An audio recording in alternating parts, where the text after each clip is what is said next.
Sahabat dokter, pasti sudah tidak asing lagi mendengar tentang donor darah ya. Tapi, apa saja sih syarat dan manfaatnya? Sebelum kita cek fakta dokter, jangan lupa like, subscribe, komen, serta nyalakan notifikasinya ya. Donor darah adalah kegiatan yang bersifat sukarela dengan tujuan utama membantu orang yang membutuhkan darah. Darah kita terdiri dari cairan plasma dan komponen sel darah seperti sel darah merah, putih, dan trombosit. Donor darah tidak berakibat buruk bagi tubuh. Tubuh kita mampu mengembalikan volume darah atau plasma dalam jangka waktu 24 jam dan mengembalikan sel darah merah dalam waktu 4-8 minggu. Donor darah justru banyak manfaatnya. Yang pertama, memberikan kebahagiaan dan kepuasan karena bisa membantu sesama.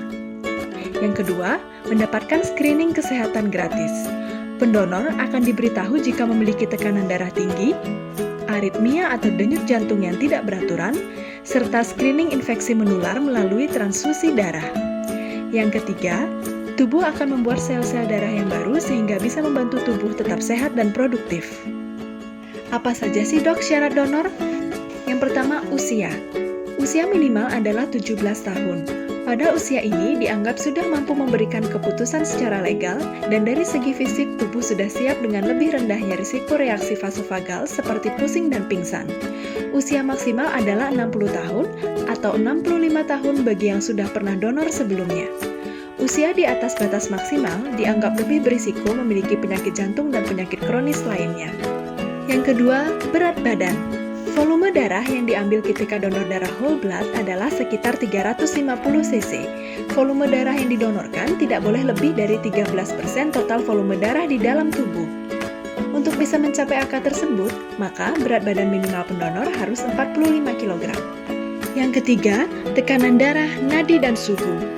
Tekanan darah sistolik harus berada di kisaran 100-160 mm air raksa dan diastolik di kisaran 70-100 mm air raksa. Nadi harus di kisaran 60-100 kali per menit dengan denyut nadi yang teratur. Dan suhu di kisaran 36,5-37,5 derajat Celcius. Yang keempat, hemoglobin. Hemoglobin adalah protein di sel darah merah yang mengikat oksigen untuk dibawa ke seluruh tubuh. Kadarnya harus berkisar antara 12,5-17 untuk bisa memberikan manfaat maksimal bagi penerima atau resipien. Yang kelima, sehat dan jujur. Jadi, sahabat dokter harus dalam kondisi sehat saat melakukan donor darah ya. Jika ada riwayat penyakit ringan seperti lemas, nyeri, demam, sakit kepala, batuk, diare, flu, dan nyeri tenggorokan, sebaiknya donor darah ditunda 14 hari setelah gejala hilang atau setelah konsumsi obat terakhir. Selain riwayat penyakit ringan, sahabat dokter juga harus jujur kepada dokter mengenai riwayat penyakit dahulu, atau penyakit kronis, atau kondisi medis tertentu yang mengharuskan sahabat dokter untuk mendapatkan obat. Sampaikan juga riwayat operasi dan riwayat rawat inap.